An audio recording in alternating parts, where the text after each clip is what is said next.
Maths by Devvrat sir में आपका स्वागत है। आज हम लोग बात करेंगे ट्रायंगल के थेल्स प्रमेय पे, यानी कि आधारभूत अनुपातिक प्रमेय पे। ठीक है, बीपीटी थ्योरम भी इसको हम लोग कहते हैं। ये बोर्ड के दृष्टि से इंपॉर्टेंट है, इसका प्रूफ। ठीक है, तो यहाँ पे जो है बीपीटी थ्योरम यानी कि थेल्स थ्योरम को प्रूफ करने के लिए सबसे पहले आपको प्रमेय का स्टेटमेंट यानी कि प्रमेय आपको याद होनी चाहिए, क्योंकि जरूरी ये नहीं है कि आपसे कहा जाए कि थेल्स प्रमेय को सिद्ध कीजिए या आधारभूत समानुपातिक प्रमेय को सिद्ध कीजिए। आपको स्टेटमेंट दे सकता है और बोल देगा कि इसको सिद्ध कीजिए, या स्टेटमेंट दे के छोड़ देगा। तो जब तक आप उसको याद नहीं रखेंगे, आप भले ही थेल्स प्रमेय को सिद्ध कर लेंगे, लेकिन आप उसको सिद्ध नहीं कर पाएंगे, क्योंकि आप समझ ही नहीं पाएंगे कि ये कह क्या रहा है। इसलिए स्टेटमेंट याद करना बहुत जरूरी है। ठीक है, तो स्टेटमेंट क्या होता है कि एक त्रिभुज की, हमारे पास एक त्रिभुज हो गया, यहां हम लोग देख लेते हैं। ये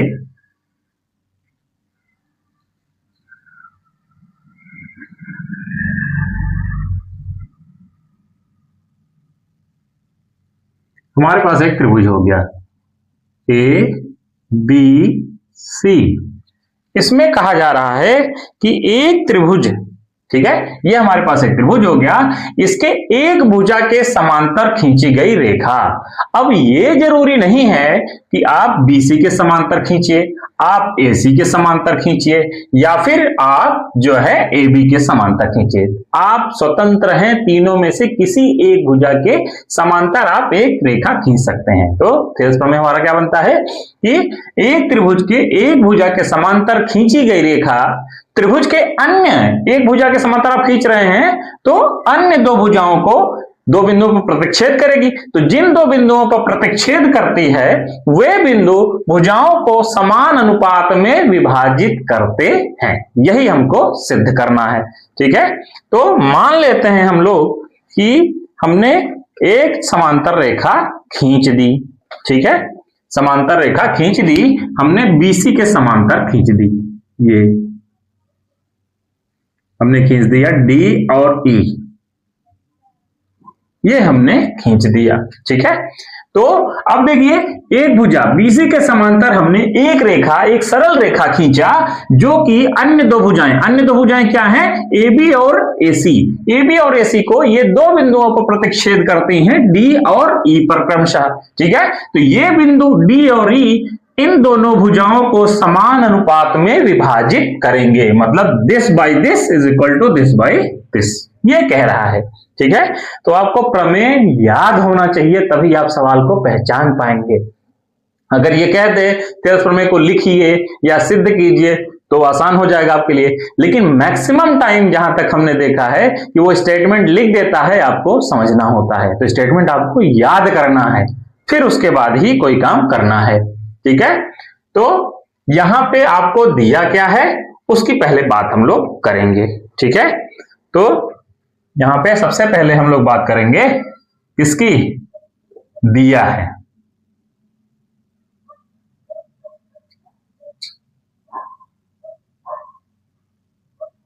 दिया है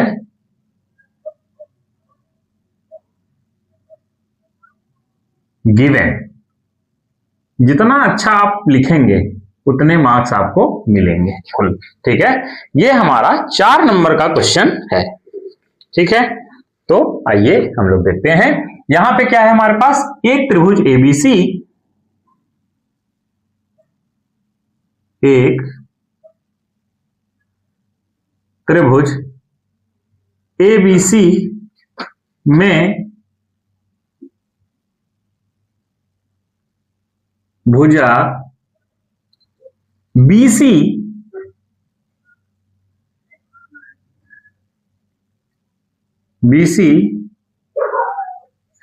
के समांतर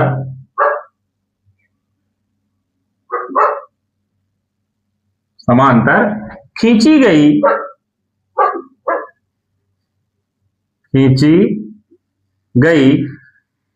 एक सरल रेखा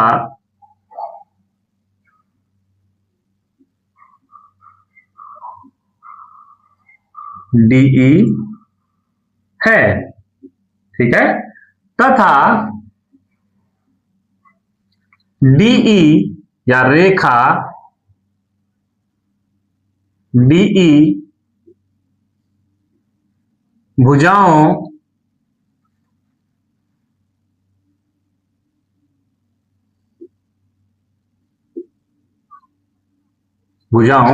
AB तथा AC को AB तथा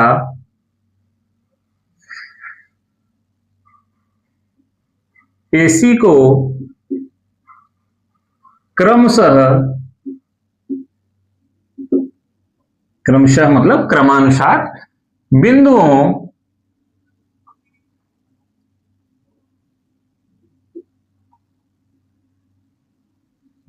D तथा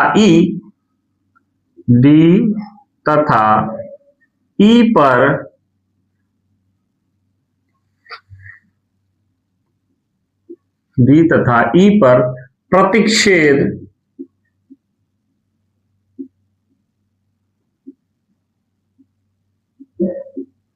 करती है, ठीक है।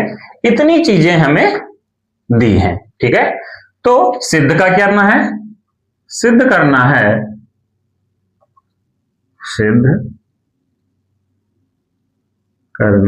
है, इसको हम लोग लिखते हैं टू प्रूव।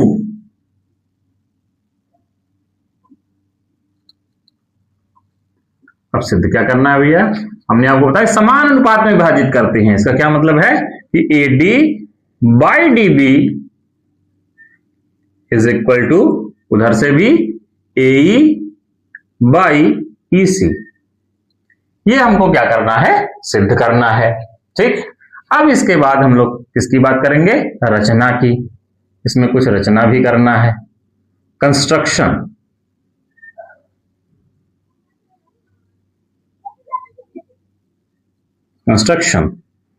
कंस्ट्रक्शन क्या है?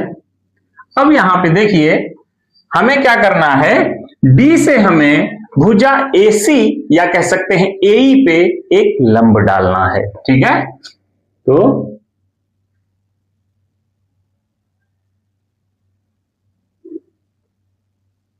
ये हम लोगों ने लंब डाल दिया, ठीक है। ये हो गया क्या? F हो गया। ऐसे ही E से AB पे लंब डालना है,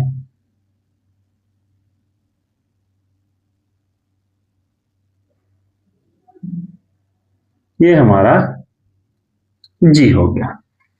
तो यहां पे हम लोग क्या लिखेंगे रचना में? पहला पॉइंट डाल के भी लिख सकते हैं, ऐसे भी लिख सकते हैं।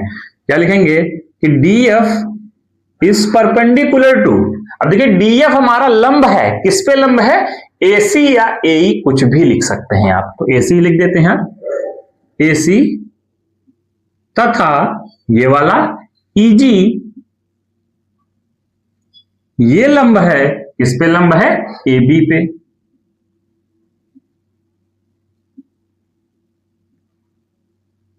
खींचा, ठीक है।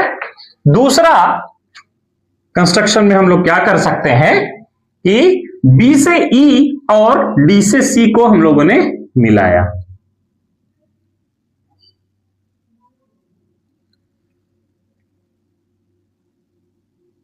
ये दूसरा क्या लिखेंगे?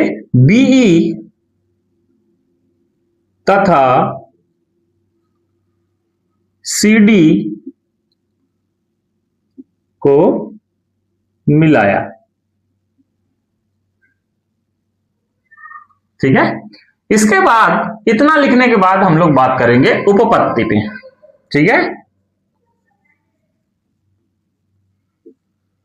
उपपत्ति को हम लोग लिखते हैं प्रूफ,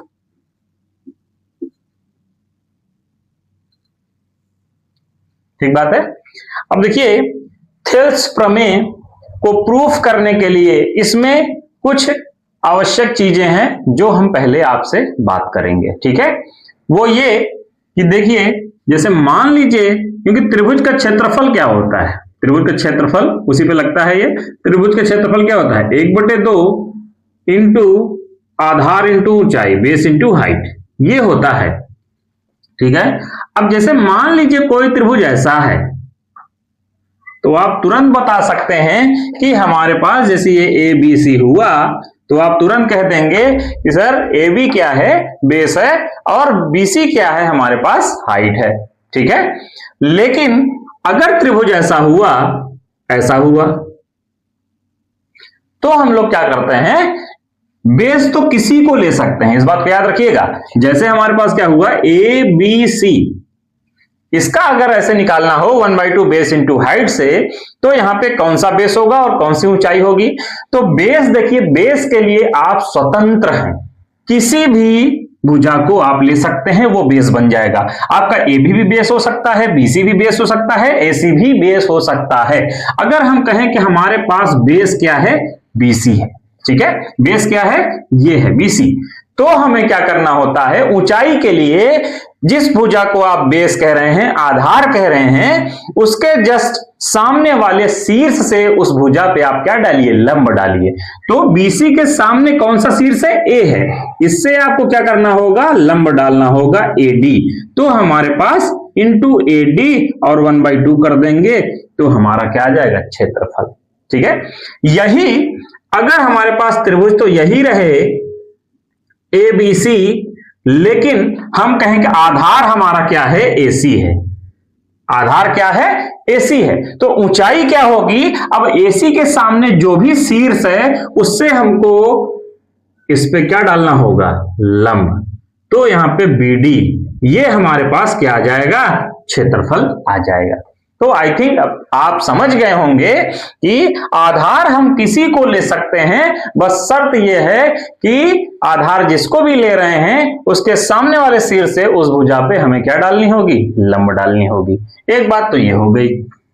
दूसरा और हम देख लेते हैं यहां पे कि मान लीजिए कि हमारा एक अधिक कोण त्रिभुज हो गया, ये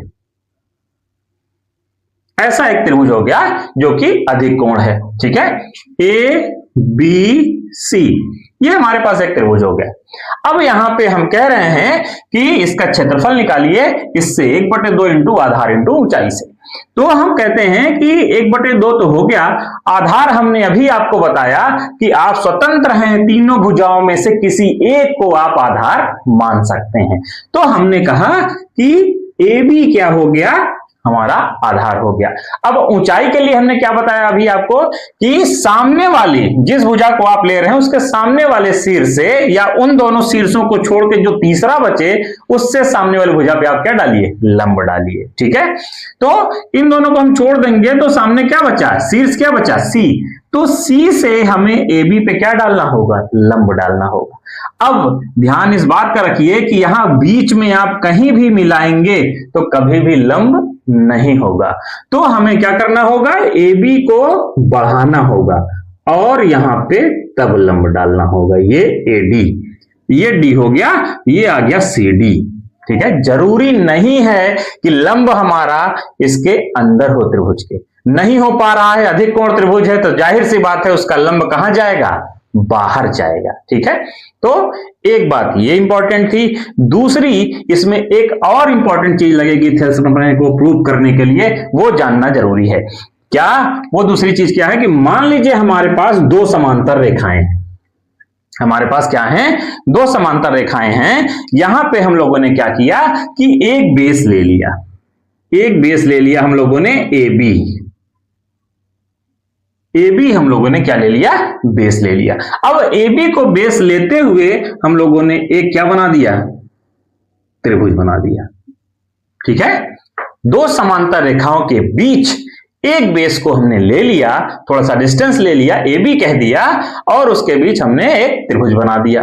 अब यही ए बी बेस लेके हम लोगों ने एक दूसरा त्रिभुज बना दिया, ये डी हो गया। ठीक है, और यही हमने बेस लेके ए बी ही हमने एक तीसरा त्रिभुज बना दिया, ई बना दिया। ठीक बात है।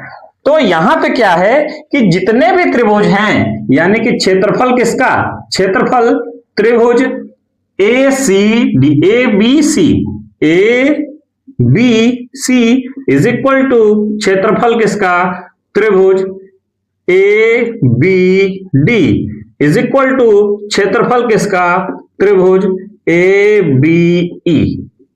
ठीक है, तो इससे निष्कर्ष क्या निकलता है कि किन्हीं दो समांतर रेखाओं के बीच, किन्हीं दो समांतर रेखाओं के बीच समान आधार, आधार एक ही होना चाहिए, समान आधार को लेकर जितने भी त्रिभुज बनेंगे उन सब का क्षेत्रफल क्या होगा, समान होगा।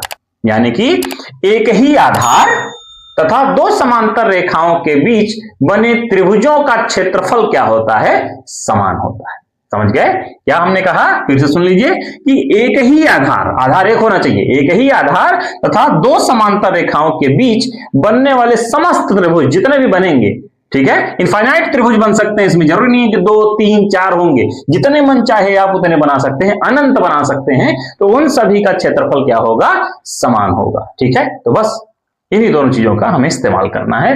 अब हम लोग लौटते हैं अपने प्रमेय पर। ठीक है, तो आइए उपपत्ति में हम लोग क्या लिखने वाले हैं, हम लोग लिखने वाले हैं क्षेत्रफल, निकालेंगे ऊपर त्रिभुज ए डी ई का क्षेत्रफल, हम लोग ये निकालेंगे, त्रिभुज ए डी ई का क्षेत्रफल। ये क्या होता है भैया, 1/2 इंटू आधार। आधार क्या है हमारे पास, हम इधर वाला आधार ले रहे हैं एडी, त्रिभुज कौन सा ले रहे हैं, एडीई, ऊपर वाला ये जो त्रिभुज बना है एडीई, हम लोग इसका क्षेत्रफल निकालेंगे तो क्या होता है 1/2 इंटू आधार इंटू ऊंचाई, बेस इंटू हाइट। हम लोग क्या बताया कि आधार आप तीनों में से एडीई किसी भुजा को आप आधार मान सकते हैं, लेकिन हम किसको ले रहे हैं, एडी को।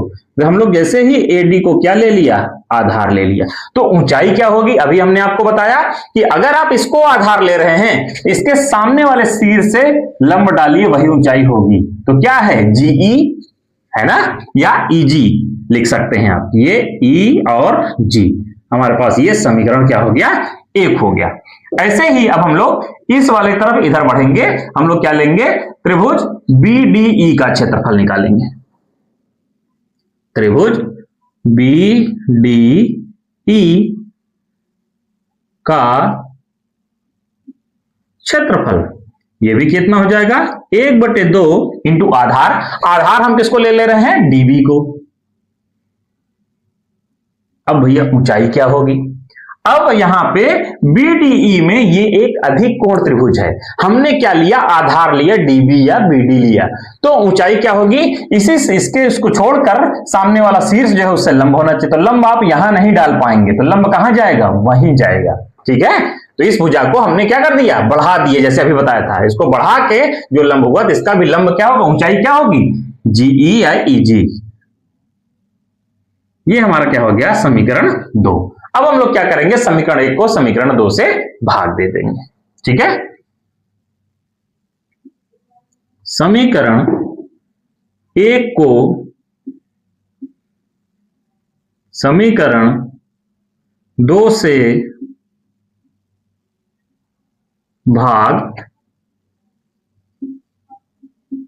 देने पर, तो दे दीजिए, कितना आ जाएगा, त्रिभुज ए डी ई का क्षेत्रफल त्रिभुज बी डी ई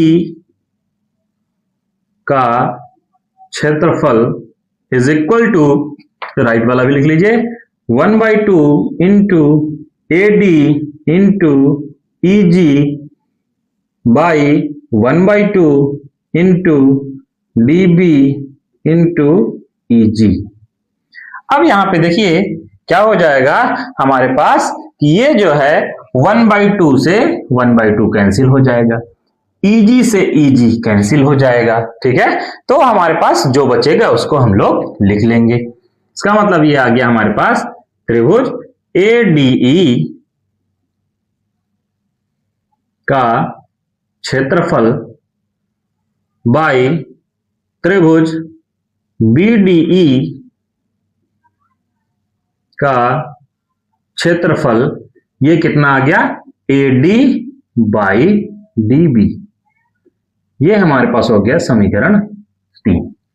ठीक बात है। इसी प्रकार से हम लोग इधर निकाल लेते हैं किसका, अभी तुम लोगों ने इधर वाला निकाला, अब इधर वाला निकाल लेंगे इसी प्रकार से। ठीक है, तो आइए आगे भी देखते हैं हम लोग।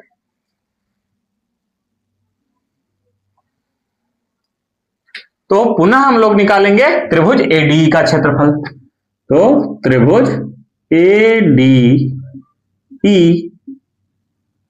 का क्षेत्रफल फिर से 1/2 इंटू आधार।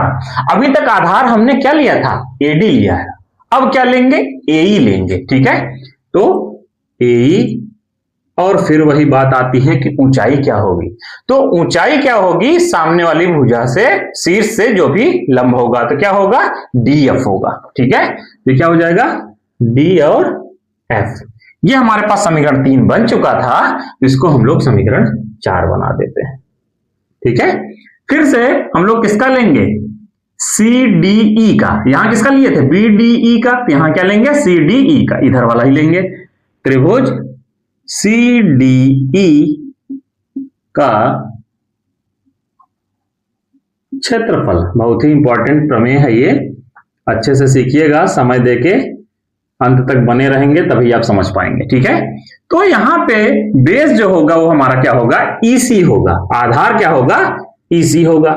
और फिर बात आती है किसकी, ऊंचाई की। अब देखिए, तो इस शीर्ष से हमें इस पे क्या डालना होगा, लंब। तो ये अधिक कोण त्रिभुज है, तो यहां अंदर हम लंब नहीं डाल पाएंगे, 90 अंश का कोण नहीं बना पाएंगे, तो कहां, इसको बढ़ा के बाहर कर देंगे। तो यहां भी क्या होगा, डीएफ ही होगा हमारा ऊंचाई। तो डी और एफ, समीकरण क्या हो गया, 5। समीकरण से परेशान ना होइएगा, जितने भी बने कोई दिक्कत नहीं है। ठीक है, अब यहां पे भी हम लोग क्या कर देंगे, समीकरण 4 को समीकरण 5 से भाग दे देंगे, सेम उसी तरीके से है। तो समीकरण 4 को समीकरण 5 से भाग देने पर, तो दे दीजिए, कितना आ जाएगा, त्रिभुज ए डी ई का क्षेत्रफल बाई त्रिभुज सी डी ई का क्षेत्रफल is equal to 1/2 into AE into D F by 1/2 into EC into D और एफ। यहां पे भी हमारा क्या हो जाएगा, कैंसिल हो जाएगा। क्या कैंसिल होगा भैया, 1/2 से 1/2 कैंसिल आउट हो जाएगा, डीएफ से हमारा डीएफ कैंसिल आउट हो जाएगा। ठीक बात है, तो यहां पे क्या बचेगा, त्रिभुज एडीई का क्षेत्रफल बाई त्रिभुज सीडीई का क्षेत्रफल is equal to AE by EC. ये हो जाएगा समीकरण अपने पास 6। अब देखिए, सब कुछ बन चुका है, प्रमेय हमारा सिद्ध हो चुका है, बस एक चीज की कमी है इसमें।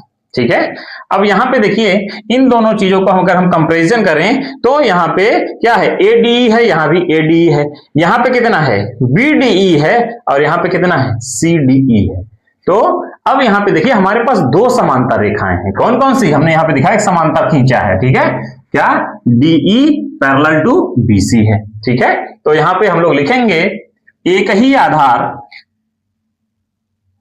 लिखेंगे चूंकि एक ही आधार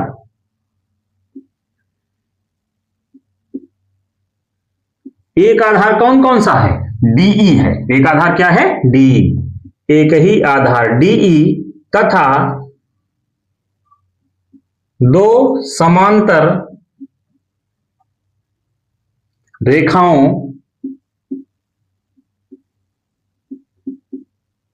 कौन कौन सा, डी तथा बीसी के बीच बने त्रिभुज का क्षेत्रफल क्या होता है, बराबर होता है।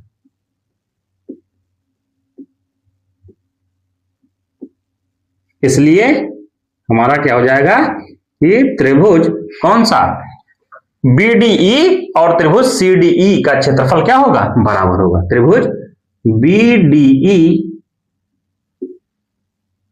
का क्षेत्रफल बराबर त्रिभुज CDE का क्षेत्रफल। इसको हम लोग समीकरण 7 बना देते हैं। अब देखिए, आप किसी भी समीकरण से ले सकते हैं, किसी एक समीकरण से ले सकते हैं, 6 और 7 से, ठीक है। CDE को हम लोग क्या लिख सकते हैं, BDE ही लिख सकते हैं, बदल सकते हैं ना, क्योंकि दोनों त्रिभुज का क्षेत्रफल क्या है, बराबर है। या तो इसको भी बदल सकते हैं, यहीं पे आ जाइए, इधर लिख देते हैं हम लोग, जगह थोड़ा कम है तो इधर ही लिख देते हैं, ठीक है। समीकरण 6 व 7 से, ठीक है। तो समीकरण 6 व 7 से क्या हो जाएगा भैया, ऊपर वाला तो सेम रहेगा, त्रिभुज ADE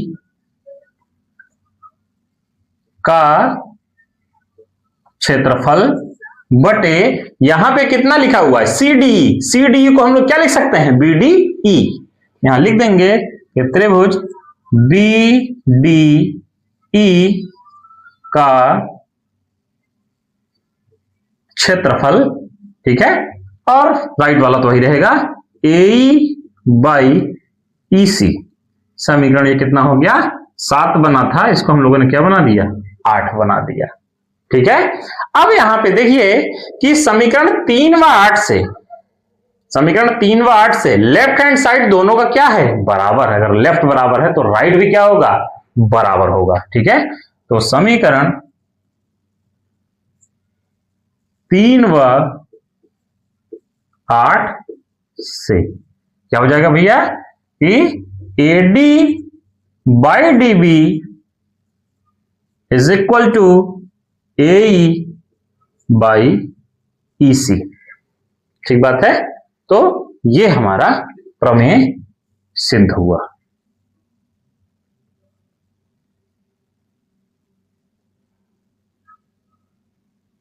ठीक बात है, हमें यही लाना था, AD by DB is equal to AE by EC।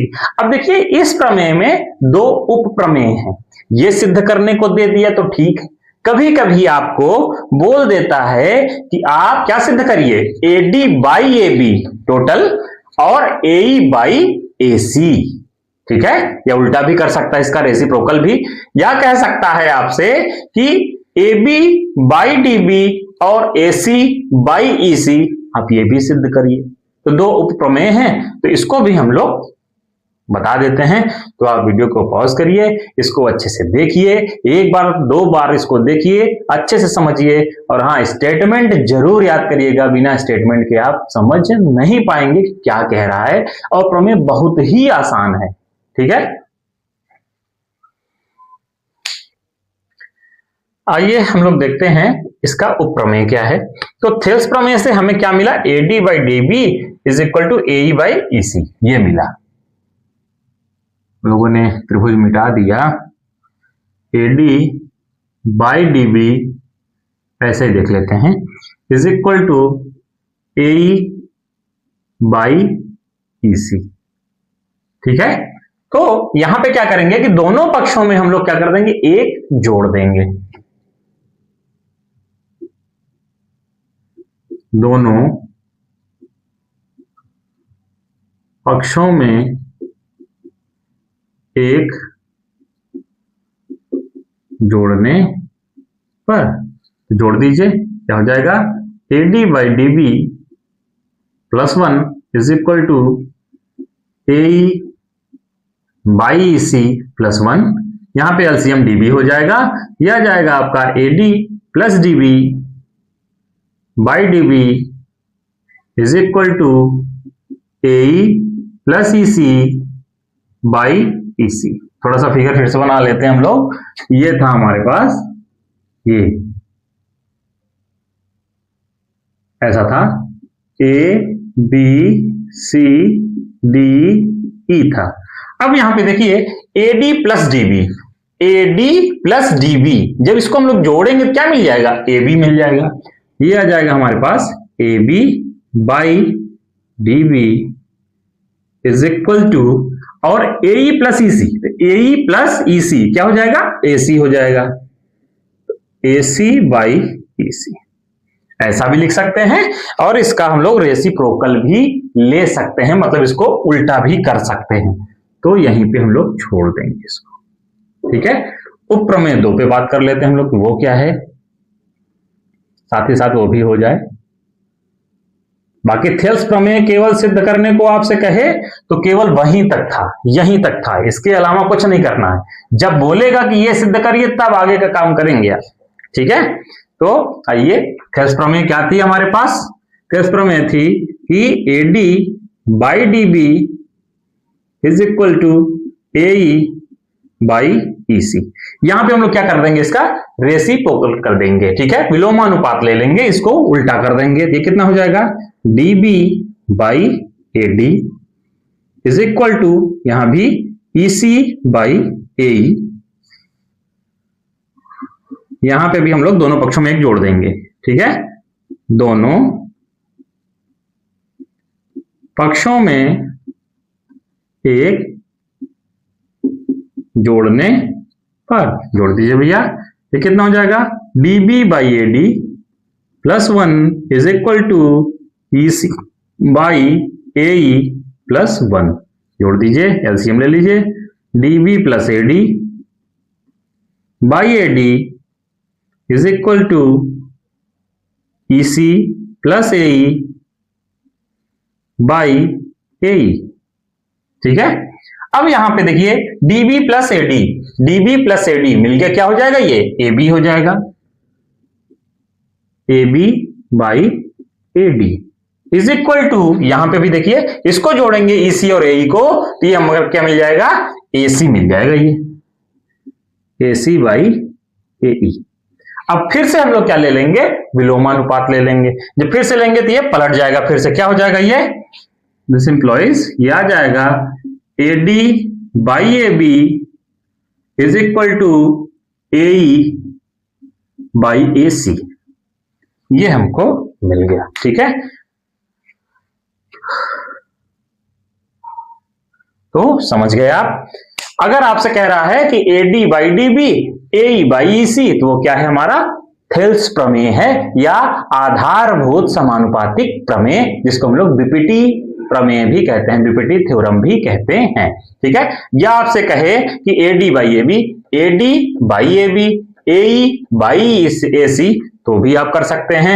या आपको कह सकता है कि AB बाई DB और AC बाई EC, तो भी आप कर सकते हैं, ठीक है। तो अगर आपको अच्छा लगा हो तो वीडियो को लाइक, शेयर और सब्सक्राइब करें। Thank you.